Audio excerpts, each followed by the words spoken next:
8 दिननि उनाव दिनैसो डिउटि माबायदि बिल्डिं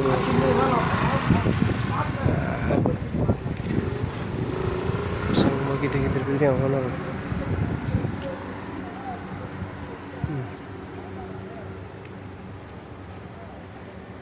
डिलिभारि हैनोसै ओरैबायदि गिदिंनांगौ जायगाफ्राथ' बरिया जोंबा बिल्डिं कि बिल्डिं बे खमैबो 2-3 हाजारसो बिगा बे बाब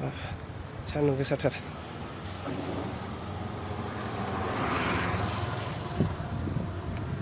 खस्थ' सान्दुं गोसाबाथाय खस्थ' मोनो एसे मोनायाव बिराद गोजाङो सानाव